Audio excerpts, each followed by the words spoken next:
Yes, I burned your cabin and every animal you own. What are you going to do about it? Call the police? The police can't touch me.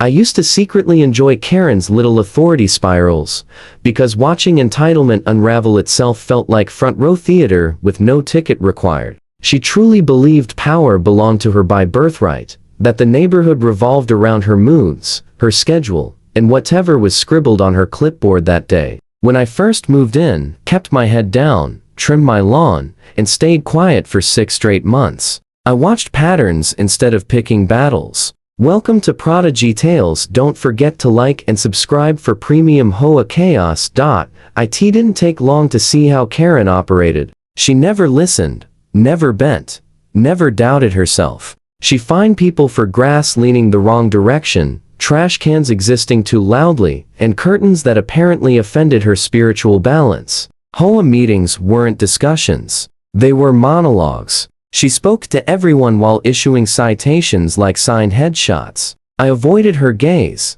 nodded politely, and stayed in my lane somehow. That made me her favorite obsession. She fined me for parking too close to my own curb, for washing my car on a Tuesday, and for existing without visible enthusiasm. I paid nothing, appealed everything, and documented silently. Ignoring her irritated her more than outright defiance ever could. She wanted fear reactions, obedience. I gave her silence, neighbors whispered warnings, shared stories of people who crossed her, and quietly packed up and left. I listened, smiled, and stayed right where I was. I wasn't planning revenge. I was studying leverage, power trips. Don't collapse from noise, they collapse from weight. And Karen carried plenty. Every day, she strutted around with her clipboard like a badge, peering over fences, snapping photos, inventing emergencies. Every knock on my door came with a smug grin. Every letter arrived drenched in excessive punctuation. Still, I stayed locked down. Door closed. Temper sealed. I thought if I stayed invisible, she'd eventually lose interest. Instead, my calm became a challenge. Authority despises being ignored. Karen stopped wanting compliance. She wanted control. And it was obvious she was gearing up for something far bigger than fines. Silence hides tension, patience, and timing, ingredients I collected slowly while Karen mistook restraint for weakness. Before we go deeper, tell us in the comments what country or city you're watching from. We love seeing how far these stories travel. Karen didn't handle her cat's death well, at least not in any way that felt human to me. After the incident, I expected screaming, threats, lawyers, something loud and ugly. Instead, she showed up wearing that syrup-sweet calm that makes your spine crawl. She said accidents happen, said fate is cruel, said she was healing. Her smile never touched her eyes. I apologized until my throat ached. I offered to pay vet bills, therapy, and even a replacement animal. She brushed it all away like pocket change and told me to focus on my farm. I wanted to believe her, so I did. Then came the silence. No HOA emails. No fines. No warnings. No. Karen is stalking my fence line with a clipboard and a scowl. Neighbors said she was grieving. Said loss changes people. I convinced myself my warning had finally landed. To show responsibility, I locked my dog in a reinforced cage near the barn, limited his movement, fed him by hand, and promised it was temporary. Each night, he whimpered softly, confused, loyal, trusting me anyway. Karen returned in small, unsettling ways. Cookies I never ate. Over-enthusiastic compliments about my fencing. Casual questions about my water supply, generators, fuel storage, all masked as friendly interest. Once, she stood watching my dog far too long, head tilted, asking if the cage was fireproof. I laughed, missing the threat hidden in the joke. Looking back, every sentence was a breadcrumb. Strange things followed. An HOA surveyor wandered onto my land without permission, claiming boundary checks. Another day, the latch on my fuel shed was loosened. I blamed the wind. Coincidence. Bad luck. Karen waved from across the road, sweet as ever, playing the role perfectly. Her calm became the loudest thing in my life. I doubled patrols, checked locks, called insurance, reviewed camera footage. I believed caution could outrun intent. Karen noticed everything. She asked about blind spots, joked about response times, and praised preparedness with unsettling admiration. Every interaction felt like standing beside a live wire. I still believed vigilance was enough. Unaware it was already standing inside her plan. That morning, I left early to buy supplies, trusting routine to keep chaos away. Halfway back, a thick column of smoke clawed into the sky near my land. Dark, wrong, unmistakable. My stomach dropped. Tires screamed as I tore down the road. I called the fire department, shouting coordinates while dread flooded my chest. Sirens promised help, but fire doesn't wait.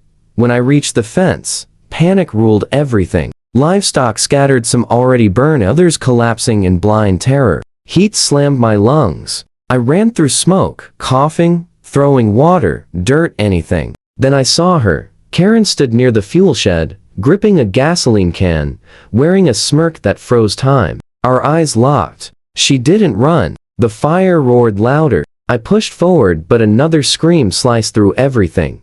My dog. His cage was burning, flames wrapping the metal bars. I charged, hands blistering, smoke blinding me. The lock glowed red. He let out one final howl, then nothing. Something inside me cracked completely. I collapsed into the ash, choking on sobs as I watched everything I'd built disappear into flame. Fire crews arrived, but it was already too late to save most of it. Hoses thundered, red lights pulsed, cameras flashed. My security system kept doing its job, quietly recording every step Karen took, her gasoline, her movements, her smile preserving truths she believed the fire had erased. Night settled in. Smoke hung low. Officers asked questions. I answered on autopilot, eyes locked on the ruins that used to be my life. Karen was gone, leaving destruction humming in her wake. Neighbors gathered along the road, whispering, filming, shaken. Insurance adjusters arrived. Evidence bags filled. Timelines stacked up. I replayed every strange question, every plate of cookies, every too perfect smile. The pattern snapped into focus. Anger steadied my breathing. I backed up footage, labeled timestamps, and listened to my heartbeat slow. Across the street, HOA lights burned late into the night, emergency meetings forming. I knew this wasn't finished. Consequences require patience, and patience is learned in ashes. I stood there, streaked with soot, still breathing, finished with pretending. The plan taking shape wasn't loud. It was precise, lawful, and unforgiving. Karen had written the opening scene. I would examine the rest carefully, one recorded second at a time.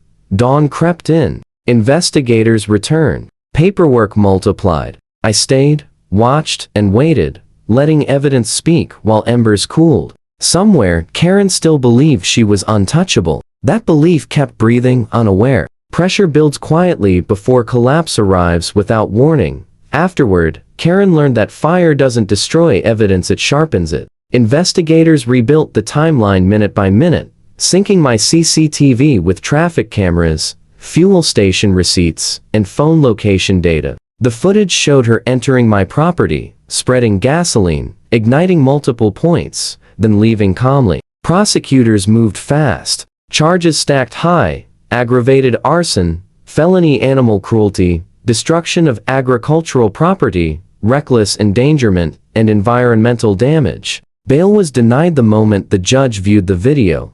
The financial reckoning came first. Forensic accountants calculated losses down to the final fence post. Karen was ordered to pay $2.47 million in restitution, divided with clinical precision. $1.1 million covered livestock loss and future breeding value. $600,000 paid for destroyed barns, fencing, and equipment. $280,000 compensated for lost harvest cycles.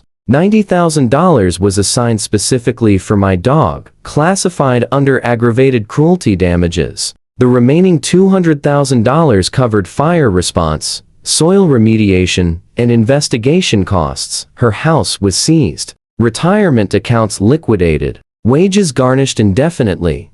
Then came the sentence. 14 years in state prison, with the mandatory minimum of 11 before parole eligibility. 5 additional years of supervised release followed, including a lifetime ban from HOA leadership, animal ownership, and property management roles. The court ordered 2,000 hours of community service after release, restricted to agricultural fire prevention programs. Her name was permanently entered into the state arson registry. The HOA collapsed under subpoenas. Insurance carriers withdrew. The board dissolved. Residents filed lawsuits for negligence tied directly to Karen's actions. Elections were held under court supervision. The woman who once ruled meetings with the clipboard now answered to guards and schedules. Rebuilding took time, help, and patience. Justice didn't restore everything, but it sealed the chapter properly. Karen chose fire. The system answered with permanence.